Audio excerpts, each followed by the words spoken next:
പ്രതിപക്ഷ പാർട്ടികളെ മുഴുവൻ ഒത്തൊരുമിച്ച് കൊണ്ടുവന്ന് അതിന്റെ നേതൃനിരയിലേക്ക് കോൺഗ്രസിന് നിൽക്കുക, അവിടെ കോൺഗ്രസ് ഉയർത്തിക്കാട്ടുന്ന രാഹുലോ അല്ലെങ്കിൽ മറ്റാർക്കെങ്കിലും അതിന്റെ നേതൃനിരയിലേക്ക് വരാൻ സാധിക്കുക. അത് ഈ തിരഞ്ഞെടുപ്പിന് ശേഷം ഉണ്ടാകുന്ന ഒരു രാഷ്ട്രീയ സമവാക്യങ്ങൾക്ക് അങ്ങനെ ഒരു മുന്നോട്ട് പോക്കിന് സാധ്യമുണ്ടാകുമെന്ന് കോൺഗ്രസ് പ്രതീക്ഷിക്കുന്നുണ്ടോ? തീർച്ചയായിട്ടും. എന്തായാലും ഈ ഇന്ത്യ മുന്നണി രൂപീകരിക്കപ്പെട്ടിരിക്കുന്നത് കോൺഗ്രസ് മുൻകൈ എടുത്തിട്ട് തന്നെയാണെന്നുള്ള കാര്യത്തിൽ സംശയമില്ലാത്തതുകൊണ്ട് തന്നെ സ്വാഭാവികമായിട്ടും ഞങ്ങൾക്ക് അനുകൂലമായിട്ടുള്ള ഒരു ജനവിധി ഉണ്ടാകുകയാണെങ്കിൽ, ഒരു ഫിനോമിനലായിട്ട് ചോദിച്ചുകൊണ്ട് ഞാൻ അങ്ങനെ പറയുന്നു, വിജയിക്കുകയാണെങ്കിൽ സ്വാഭാവികമായിട്ടും ശ്രീ രാഹുൽ ഗാന്ധി അടക്കമുള്ള നേതാക്കന്മാർ, അത് പാർട്ടി കൂടി അല്ലെങ്കിൽ ഇന്ത്യ മുന്നണി കൂടി അതിൻ്റെ പ്രധാനപ്പെട്ട നേതാക്കന്മാർ കൂടി പ്രധാനമന്ത്രി സ്ഥാനാർത്ഥിയെ നിർണ്ണയിക്കുമെന്നുള്ള കാര്യത്തിൽ എനിക്കൊരു സംശയവുമില്ല.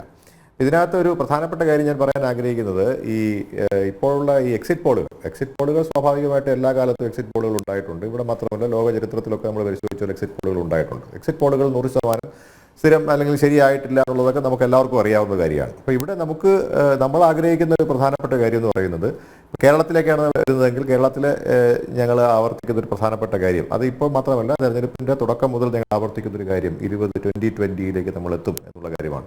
കാരണം കഴിഞ്ഞ പ്രാവശ്യത്തെ തെരഞ്ഞെടുപ്പിൽ നമ്മൾ 19 സീറ്റുകൾ നമുക്ക് വിജയിക്കാൻ സാധിച്ചു. ഞങ്ങൾക്ക് ഒരു സീറ്റ് വിജയിക്കാൻ കഴിയാത്തത് ആലപ്പുഴയിലാണ്. അപ്പോൾ സ്വാഭാവികമായിട്ടും ആലപ്പുഴയിൽ ഞങ്ങൾ ഏറ്റവും ശക്തനായിട്ടൊരു സ്ഥാനാർത്ഥിയെ കൊണ്ടുവരികയും അല്ലെങ്കിൽ അവിടെ ആ സ്ഥാനാർത്ഥി മത്സരിച്ച് KC വേണുഗോപാൽ, പാർട്ടിയുടെ തന്നെ AICCയുടെ സംഘടനാ ചുമതലയുള്ള സെക്രട്ടറി തന്നെ അവിടെ ഒന്ന് മത്സരിക്കുകയും ചെയ്യുമ്പോൾ സ്വാഭാവികം അതുകൂടി കിട്ടും എന്നുള്ള കാര്യത്തിൽ ഞങ്ങൾക്ക് ഒരു സംശയമില്ല. അങ്ങനെയാണ് ആ 2020 എന്ന ഒരു ഇതിലേക്ക് നമ്മൾ എത്തിയിട്ടുള്ളത്.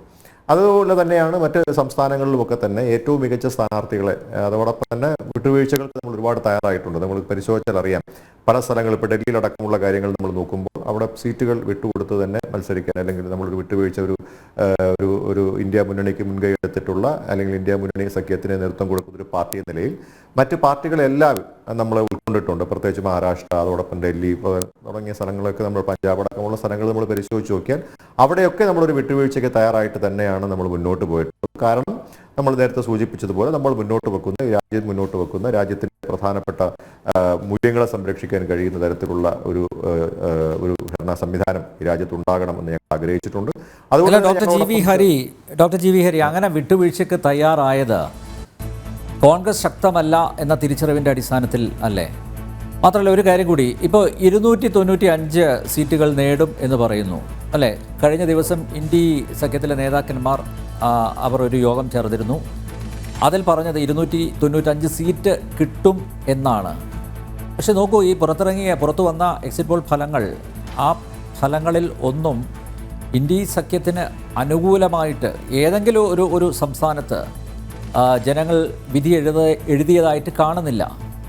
ഇനിയിപ്പം മണിക്കൂറുകൾ മാത്രമേ ശേഷിക്കുന്നുള്ളൂ. പക്ഷേ എങ്കിലും എല്ലാ സർവേ ഫലങ്ങളും ഇന്ത്യ സഖ്യത്തിന് എതിരായി വന്നത് എന്തുകൊണ്ടാണ്? മാത്രമല്ല, ഇപ്പോൾ ഈ ഇന്ത്യ സഖ്യത്തിൻ്റെ നായകൻ ആര് എന്നൊരു ചോദ്യം അത് തുടക്കം മുതലേ ഉയർന്നു വന്നിരുന്നു. ആരാണ് ഈ സഖ്യത്തെ നയിക്കുന്നത്?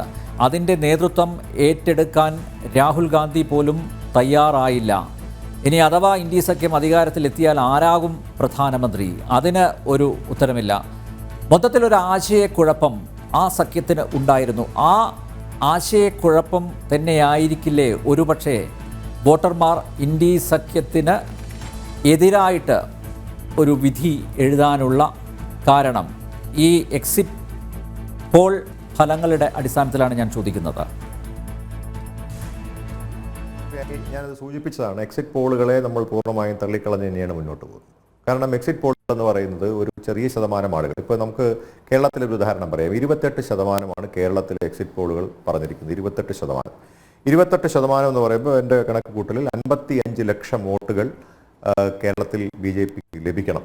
28% വോട്ട് എന്ന് പറയുന്ന സമയത്ത്. അപ്പോൾ എന്ന് പറഞ്ഞു കഴിഞ്ഞാൽ ആ കണക്ക് പ്രകാരമാണെങ്കിൽ എല്ലാ സ്ഥലത്തും 2ാം സ്ഥാനത്ത് BJP കേരളത്തിൽ വരണം. അതാണ് നിലവിലെ 4 സീറ്റുകളിൽ നിങ്ങൾ വിജയിക്കും എന്ന കണക്ക് കൂടി എടുത്തു വെച്ച് നോക്കുകയാണെങ്കിൽ 3.5 ലക്ഷം വോട്ടുകൾ ഓരോ സ്ഥലത്തും ലഭിക്കണമല്ലോ. സോ മിനിമം ഒരു 3.5 to 4 lakh കിട്ടിയെങ്കിൽ മാത്രമേ വിജയിക്കാൻ സാധിക്കുകയുള്ളൂ. അത് കൂടാതെയാണെങ്കിൽ പോലും പിന്നെ ഒരു 40 ലക്ഷം, അല്ലെങ്കിൽ നമ്മൾ റൗണ്ട് ചെയ്തൊരു 15 ലക്ഷം എന്ന് പറഞ്ഞു കഴിഞ്ഞാൽ ബാക്കി വരുന്ന ഒരു 40 ലക്ഷമാണ്. ആ 40 ലക്ഷത്തിൽ ബാക്കിയുള്ള സ്ഥലങ്ങളിലെല്ലാം നിങ്ങൾ 2ാം സ്ഥാനത്ത് വരണമെങ്കിൽ 2.5 ലക്ഷം വോട്ട് കിട്ടുമെന്നാണ് ഇത് പറയുന്നത്. എന്തടിസ്ഥാനമാണ് അതിനകത്തുള്ളത്?